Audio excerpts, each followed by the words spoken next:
absolute overtaking of my soul. One time is all it takes for you to die, potentially. You take too much and that's it for you. A sponsor, and she was wonderful. She immediately just grabbed my hands and prayed with me. She was awesome, and she ended up relapsing and passing away this past May.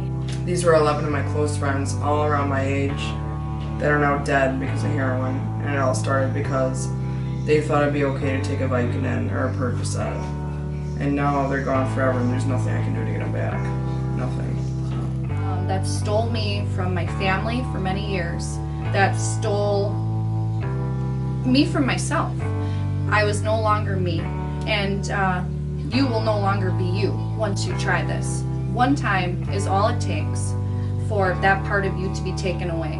Heroin is a demon, and it is going to continue to grab at your feet whether you like it or not, and that's just how strong the addiction is. And I knew how dangerous it was, but I don't care. I don't care. When you're using, you don't care.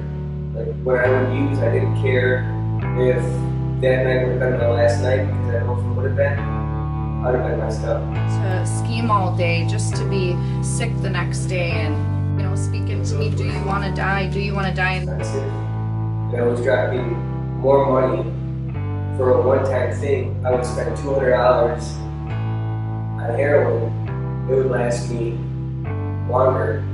I'd have to do less, and it would last longer.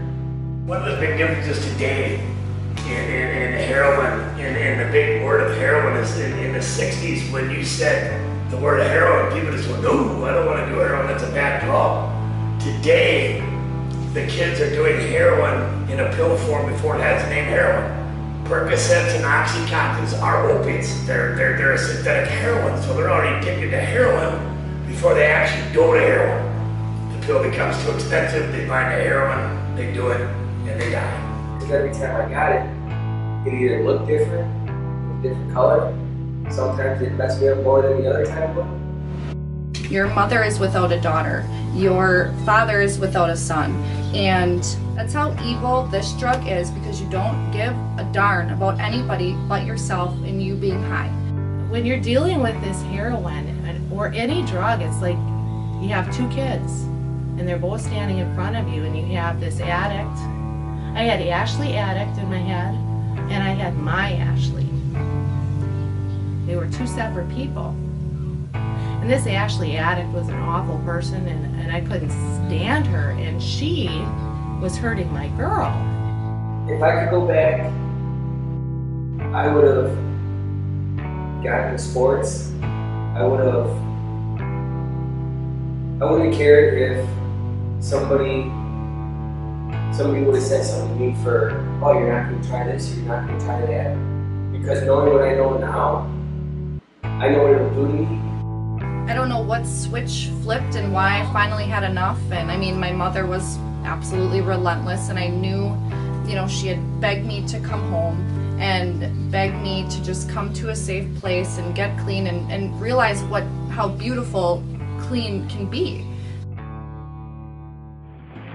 Tony, we're in the hospital, and I just want you to know, I hope you wake up and everything's okay. And we love you very much. And this is how bad this is right now. And I need you to see it.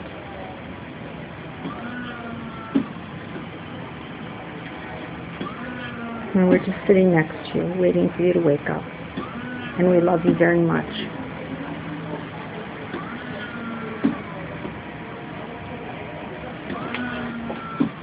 And we love you so much, and we want you to be with us forever.